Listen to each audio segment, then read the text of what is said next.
Izin ya Pak. Insya Allah Pak Haji Rahmat, Pak Haji Jumail, Insya Allah. Kedengeran suara sendiri. A'udzu billahi minasyaitonir rajim. Bismillahirrahmanirrahim. Rabbi shrah li sadri wa yassir li amri wahlul 'uqdatam min lisani yafqahu qawli. Rabbana zidna 'ilman warzuqna fahman bi rahmatika ya arhamar rahimin. Subhanaka la 'ilma lana illa ma 'allamtana innaka antal alimul hakim. Bismillahirrahmanirrahim. Assalamualaikum warahmatullahi wabarakatuh.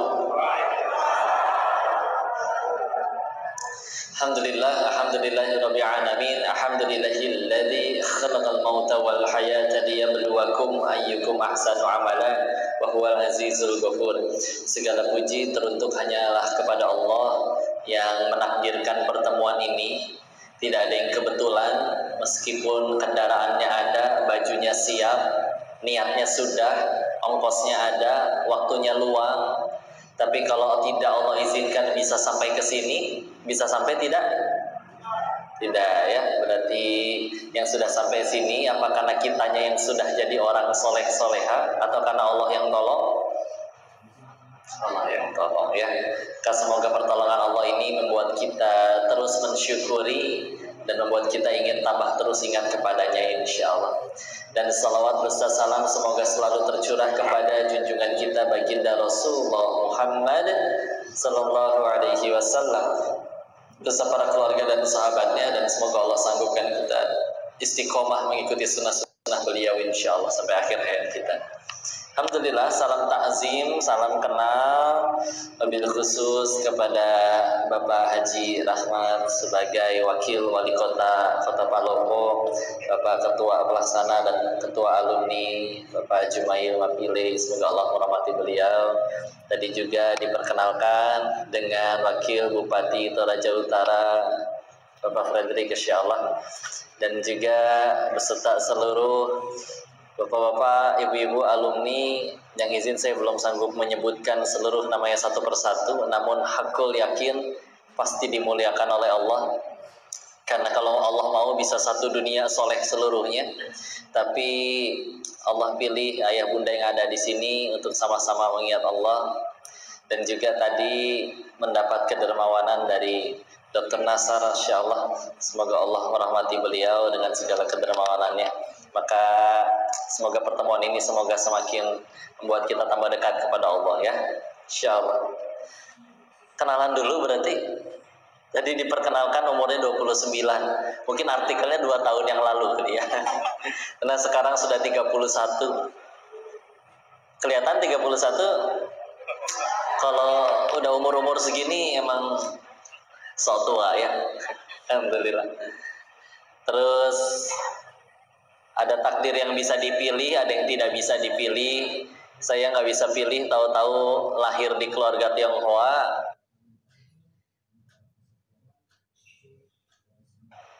Tahun 1991. Ya, ada yang seumuran? Anaknya. Insya Allah. Tenang ya. Kalau usianya di atas saya, pasti pahalanya lebih banyak dari saya. Kalau usianya di bawah saya, pasti dosanya lebih sedikit dari saya, insya Allah. Ya.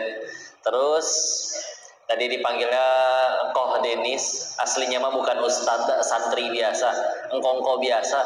Biasa engkongko mah jualan handphone ya. Tapi ini ngaji ya, insya Allah. Ini terima kasih tadi diminta dipakai songkok bugis, ya, alhamdulillah. Cocok nggak Bu? Cocok, Masya Allah.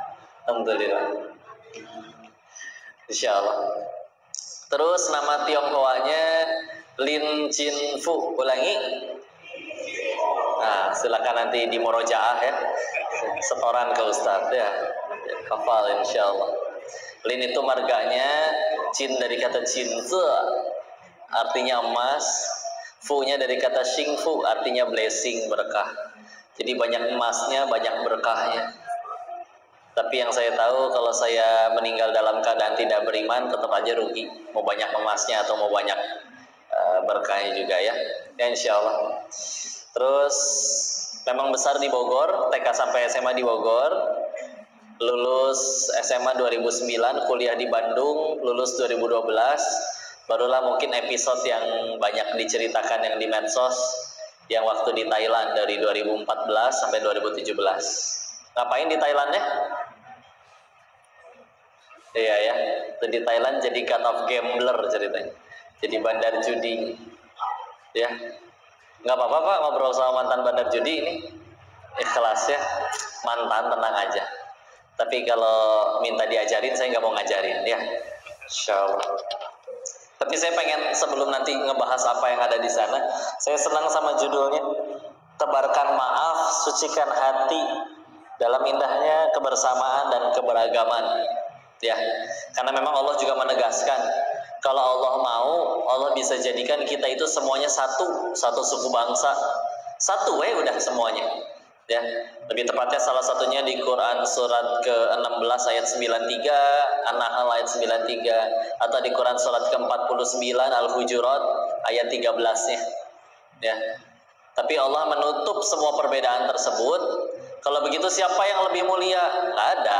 Yang lebih mulia satu. Inna akramakum indallahi atqakum. Yang paling mulia di antara kalian di sisi Allah, yang paling bertakwa kepada Allah. Ketoel mati.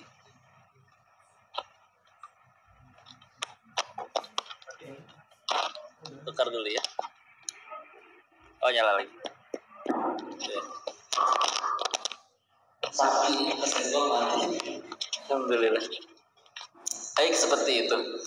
Dan tadi sudah diperkenalkan dengan begitu banyak alumni-alumni yang pada jadi orang hebat kalau kata kitanya Mbak ya.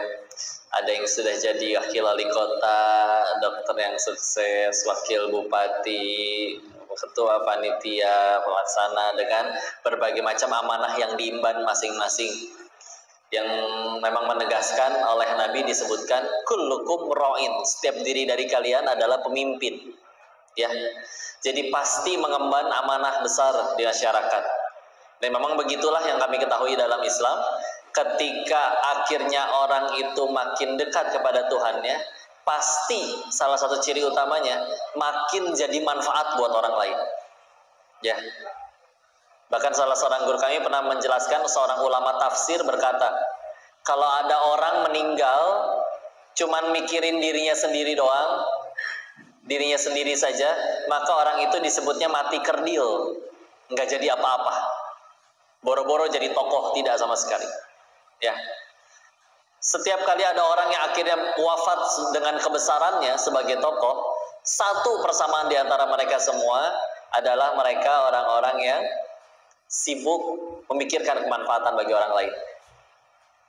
Bisa dibilang tujuan hidupnya udah berubah. Kalau dulu ia hanya bertanya, apakah aku sudah bahagia? Sekarang ia bertanya, sudah berapa orang yang aku bahagiakan? Wah, dan nyenengin orang itu dolar ya. Pernah ngasih duit 2.000 ke anak-anak, terus dia tersenyum bahagia, kita ikut nyengir. Padahal tadinya kita lagi mikirin cicilan. Ya. Padahal tadinya kita lagi mikirin masalah kerjaan kita, kantor kita. Ya. Atau Ramadan kemarin, bohonglah orang bilang resesi 2023, dolar naik lah apalah. Enggak, lihat Ramadan kemarin keberkahannya. Tiap masjid buka bersama, berkelimpahan makanan itu di mana-mana. Ya. Dan bahkan saking diwajibkan Idul Fitri itu harus makan-makan dan minum-minum, ya, sampai diwajibkan yang namanya zakat fitrah. Karena semangat zakat fitrah itu, Idul Fitri itu, di dalam Islam Nabi pernah menyebutkan orang kaya itu sederhana. Dia punya makanan untuknya hari ini dan besok dia kaya. Udah. Apalagi kalau kita punya nominal di saldo yang bisa membiayai kita makan sampai 10 tahun ke depan, kalian terlalu kaya. Ya. Bukan berarti nggak boleh. Karena kaya tentu kalau bisa jadi jalan tambah dekat kepada Allah, nikmat. Nah, untuk orang-orang yang dia makan cuma hari ini doang, belum tentu besok makan. Itulah semangat zakat fitrah. Saking di hari Idul Fitri kalian harus berhari raya, berbahagia, zakat fitrah nanti mudah-mudahan mengentaskan, sekalian gak usah mikirin untuk makan beberapa hari ke depan, ini kita masih harus berhari raya. Ya, saling berbahagia. Masya Allah. Salah satu spiritnya sekali lagi, ketika kita semakin jadi besar, semakin jadi pemimpin, semakin jadi orang hebat, apa nilai-nilai yang harus ada minimal dalam diri kita? Ini saya mengambil jawabannya dari kisahnya Umar bin Khattab ya. Karena kadang ada yang bertanya, saya pengen mimpin atau pengen jadi pengajar, pengen jadi pendidik, pengen jadi teladan, saya harus hafal berapa juz dulu, atau saya harus hafal berapa ribu hadis dulu. Itu bagus, tapi ada yang lebih baik lagi ya. Kita ambil pelajaran dari kisah ini ya. Dulu selepas Nabi wafat, lalu digantikan oleh pemimpin tertinggi selanjutnya setelah Abu Bakar, lalu ada Umar bin Khattab radhiyallahu anhu. Beliau waktu itu ibarat kalau zaman sekarang lagi jadi presiden, ingin mengangkat calon gubernur, datang calon gubernurnya diminta datang ke rumah. Nyampe calon gubernurnya ngelihat Sayyidina Umar lagi main sama cucunya. Coba bapak segagah-gagahnya bapak-bapak ya, lagi main sama anak kecil, cilup, wah ya. Maka ilfil ini Pak calon gubernurnya. Masa begini Umar, yang katanya syaitan saja tidak berani berpapasan, mendingan muter balik daripada ketemu Umar. Ilfil ngelihat. Umar menyaksikan itu, dilihat, kenapa kamu wajahnya kayak gitu? Ya, dimarahin. Apa kamu di rumah nggak punya anak dan cucu? Punya, wahai Amirul Mukminin, jawab sambil menundukkan kepala. Ya. Terus ditanya lagi, terus kamu dengan anak cucumu di rumah nggak pernah main seperti itu? Tidak pernah sekalipun, wahai Amirul Mukminin. Amirul Mukminin itu pemimpin bagi orang-orang beriman ya. Panggilannya seperti itu untuk pemimpin di zaman itu. Ya. Maka apa dikatakan oleh Umar ketika itu? Pulang kalian sana, ya, pulang kamu sana. Kenapa? Kenapa aku tidak jadi diangkat jadi gubernur?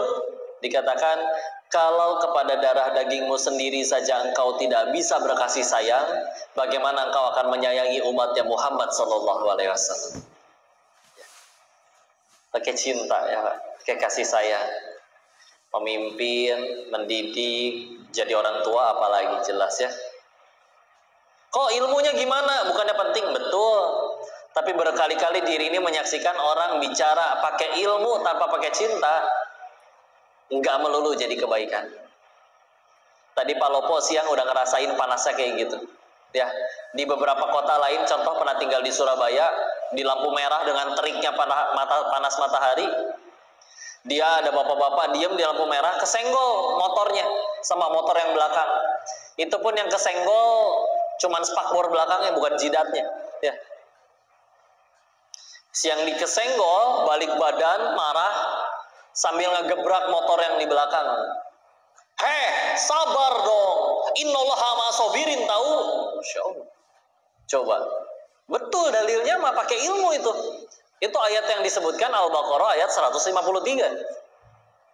Tapi karena tidak ada cinta atau kasih sayang dalam dirinya, ngasih taunya meskipun pakai ilmu, pakai dalil, bukannya malah pengen baik-baik, malah akhirnya jadi berantem di situ. Atau misalnya kita pernah melakukan kesalahan, lalu kita butuh ada orang yang menasehati, memberikan petunjuk jalan untuk kita jadi lebih baik. Lalu datanglah, tapi tiba-tiba ada orang berilmu yang memberikan nasihatnya dengan cara yang menyakitkan. Wahai ahli neraka, selamat dibakar ya, kamu udah ngelanggar ayat ini. Coba Pak, kira-kira bikin kita pengen tambah baik atau pengen nonjok Pak? Yang enak ya, pakai cinta, pakai kasih sayang, beneran. Ya, karena itu yang kerasa, itu yang benar-benar terasa.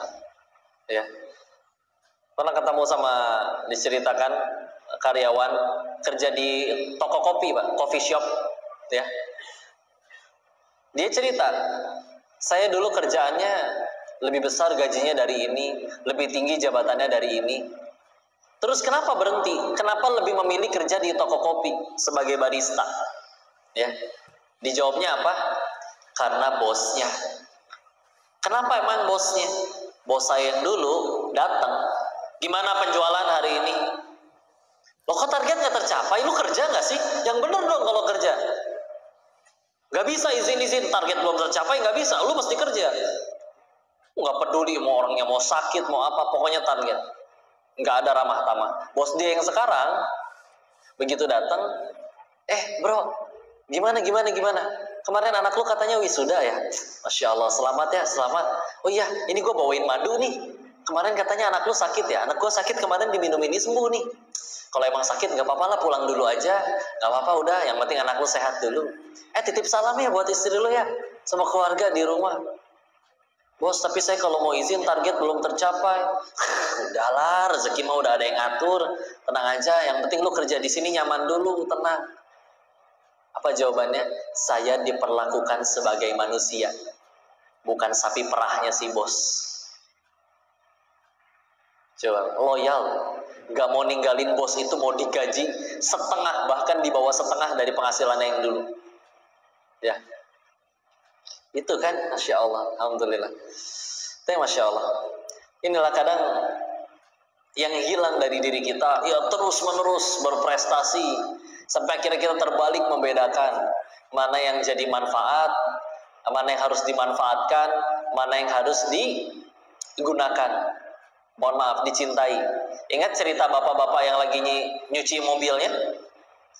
Terus mobil barunya ini lagi dielus-elus, dilap-lap, anak kecilnya keluar dari dalam rumah ngambil batu, dicoret-coret mobilnya, digaruk-garuk pakai batu, sampai catnya pada meruluk ya, jatuh gitu ya. Karena saking marahnya si bapak nggak sadar lagi megang kunci Inggris, dipukul ke tangan anaknya, peletung, Masya Allah ya. Anaknya saking kesakitan pingsan, dibawa ke rumah sakit. Kelihatannya di situ di ronsen oleh dokternya, disampaikan, mohon maaf, tulang anak bapak tangannya sudah remuk sampai nggak bisa digunakan lagi, akan cacat seumur hidup.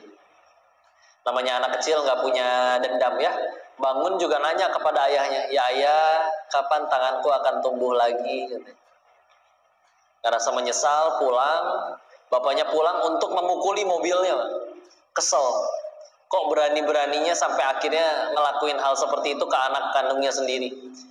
Tambah terluka hatinya ketika nyampe di bagian yang dicoret-coret pakai batu oleh si anak tersebut. Ternyata si anak hanya menuliskan, aku sayang ayah ya. Di pikiran si anak sederhana, yang sedang dibersihkan oleh si ayah itu hanya benda. Tidak mungkin benda itu lebih dicintai daripada aku, anaknya sendiri. Dan aku hanya ingin menyampaikan cintaku kepada orang tuaku. Ya. Tapi gitu ya, kita mau kebalik kadang. Benda dicintai terlalu, manusia dimanfaatkan. Ya. Temenan tuh sama dia, kan dia punya toko kue. Lumayan kalau pengajian ada sponsor kue majelis taklim. Ya. Tuh sama dia kan punya jabatan, nanti dimudahin urusan.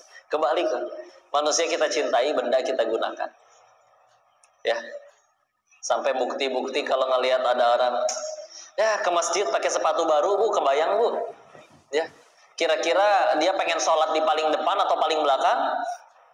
Belakang biasanya, supaya kalau pas lagi ruku kelihatan masih ada ya. Pulang sepatunya kotor, hujan, becek, tanah, sepatu warna putih, jujur ya, tetap dipakai sepatunya atau sepatunya dijinjing? Insya Allah ya, itulah dikir. Sepatu yang harusnya melindungi kaki kita, mendingan kaki kita terluka daripada sepatunya kotor. Sampai gampang katanya Bu, kalau pengen ngebedain tasnya ibu-ibu, Bu, yang asli atau yang ekonomis yang mana ya? Katanya lihat aja kalau pas lagi hujan. Kalau pas lagi hujan, tasnya dipakai buat nutupin kepalanya, berarti tasnya jangan bilang murah ya, ekonomis gitu ya. Ekonomis orang beda-beda soalnya.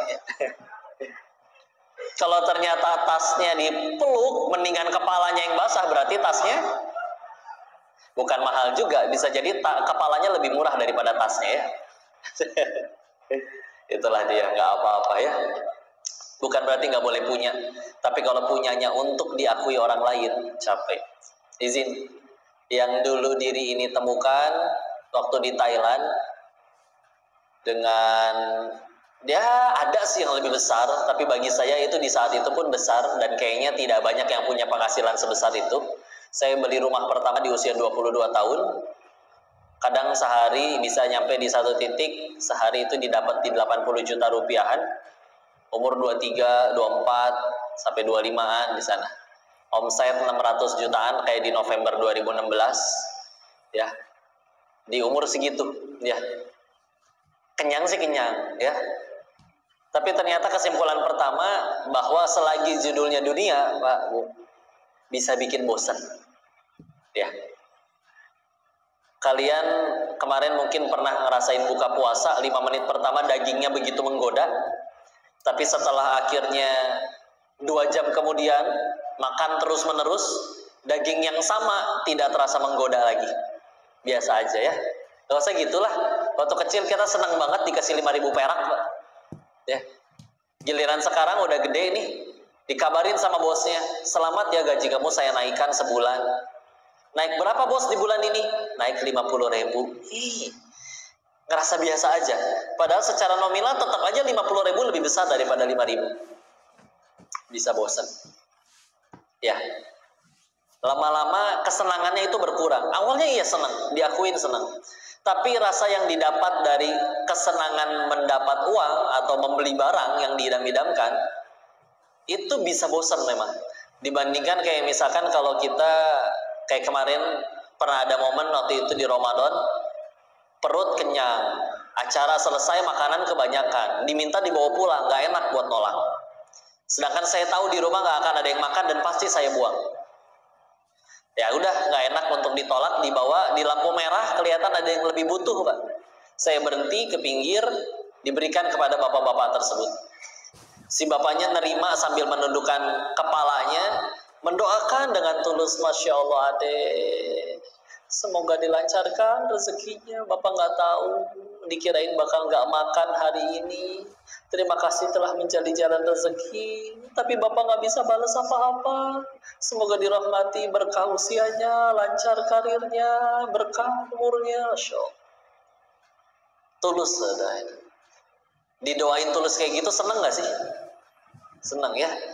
Di jalan saya sambil senyum-senyum sampai rumah sambil mikir, apa sih yang dikasih? Udah mah murah, nasi kotak 1 bungkus paling 15.000. Gak berharga bagi saya, bakal saya buang dan jadi sampah. Tapi dikasih ke orang bisa nyenengin seperti itu, dan itu bisa membuat saya juga ikut bahagia, nular. Sedangkan itu yang hilang ketika saya di Thailand.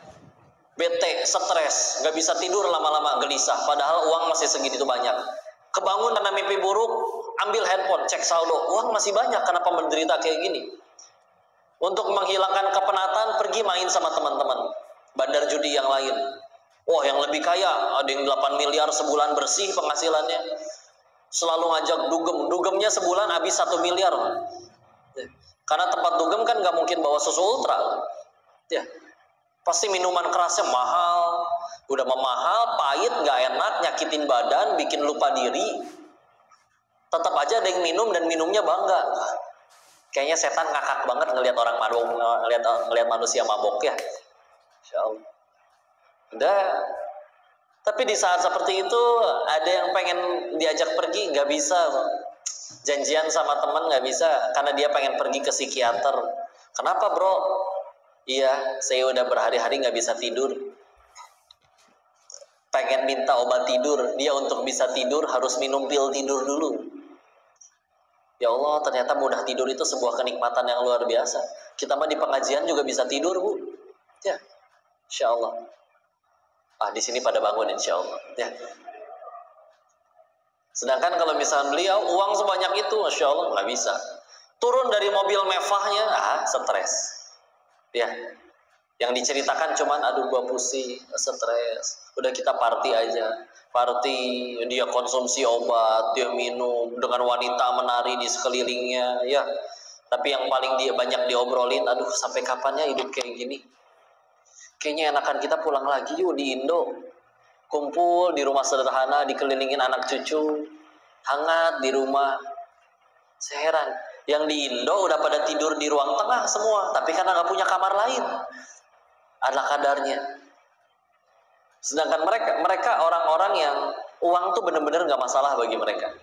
Ya, kalau anak-anak kita bosen, Pak, paling pergi keluar ke warung dekat rumah jajan. Anak-anak mereka bosen, ambil handphone, pesen tiket ke Singapura. Beli baju di situ, beli koper di situ, buka hotel di situ, pakai kartu sakti bapaknya tuh, kredit card bapaknya. Ya. Sekalinya di rumah sama bapaknya, nggak tahu kapan terakhir ngobrol. Kebayangkan rumah-rumahnya orang kaya, dari ruang tamu sampai kamar anaknya mungkin harus naik angkot tuh, saking gedenya. Ya. Kapan terakhir ketemu anak nggak tahu. Kadang bangga, beberapa anaknya, anak saya kuliah di Jerman nih, Masya Allah. Tapi kalau ditanya, kapan terakhir anak nelpon? Kapan ya? Mungkin sekitar bulan lalu, itu pun karena pengen minta duit. Wajahnya benar-benar kelihatan iri, mupeng. Tahu mupeng? Muka pengen, ya. Ngelihat abis banggain anaknya dengan penghasilan besar, kuliah di Jerman, segala macamnya. Terus dia ngelihat ada ibu-ibu di pinggir jalan dijemput sama anaknya pakai payung, disuapin makannya. Itu kelihatan loh kayak, kapan saya digituin sama anak saya ya? Iya, anak saya kaya, cuman ngubungin saya cuman kalau minta duit. Ketemu juga malas diajak pergi sama orang tuanya, kumpul sama teman-temannya. Oke, ini yang hilang. Sudah fix harus berhenti. Ngelihat sekeliling juga nggak ada bandar judi yang happy ending. Semuanya pilihannya, ya ada sih yang tetap kaya bandar judinya, tapi anak-anaknya ada yang mati overdosis, ada yang lain yang udah di penjara banyak, yang udah dikhianatin anak istrinya kabur sama orang lain ada, dikhianatin anak buahnya ada. Nggak ada yang happy ending pokoknya. Ya, sampai di satu titik akhirnya ngerasa ini semua harus berakhir. Tepatnya 15 Maret 2017 barulah pulang. Ketika diri ini tahu harus berhenti, tapi takut untuk meninggalkan uang sebanyak itu, Allah titipkan lagi di kasino, ngeliat videonya Agim di YouTube. Dari sekian banyak video yang muncul rekomendasinya tentang itu. Karena dulu saya agak menuhankan kecerdasan sendiri loh. Karena nggak nemu anak seumuran yang lebih kaya daripada diri ini. Tapi si akal yang saya tuhankan ini buntu, nggak bisa nemu jalan keluar. Kalau saya pulang ke Indonesia saya harus ngapain, ya bingung mesti ngapain, mulai lagi dari nol dan lain-lain. Dan saya di sana tidak mengkonsumsi narkoba sama sekali karena tahu itu bisa bikin bodoh, dan saya ngerasa itu adalah hasil dari yang saya dapat di sana, hasil dari kecerdasan. Maka nggak mau untuk konsumsi sesuatu yang mengganggu pikiran, jadi nggak nyentuh. Tapi tadi balik lagi, takut dengan masa depan, takut dengan rezeki, sampai Allah kirimkan nasihat dari AA terkait tentang janin itu. Ingat, janin di dalam perut ibunya gak bisa sholat, gak bisa kerja, gak bisa ngomong, tapi ibunya makan apapun diolah oleh tubuh ibunya menjadi rezeki bagi si bayi untuk tumbuh besar. Dan ditanyakan, itu si janin yang belum bisa apa-apa, dia pergi keluar mencari rezeki, atau rezeki dengan sengaja mendatangi si janin atas perintah Tuhannya? Rezeki yang datangin janin. Terus kamu Denis udah bisa kerja, bisa minta, bisa sujud kepada Tuhanmu, bisa ibadah, segitu takutnya sama masalah rezeki, segitu ragunya sama Allah. Runtuh, aslinya ternyata saya ini bodoh. Hal semasuk akal itu gak terpikirkan sekalipun oleh saya. Jadi ketika akhirnya nyampe nasihat itu, tutup videonya, masuk ke browser, pesen tiket pulang, udah berangkat. Baru mulai ngaji di Indonesia, sampai sekarang juga masih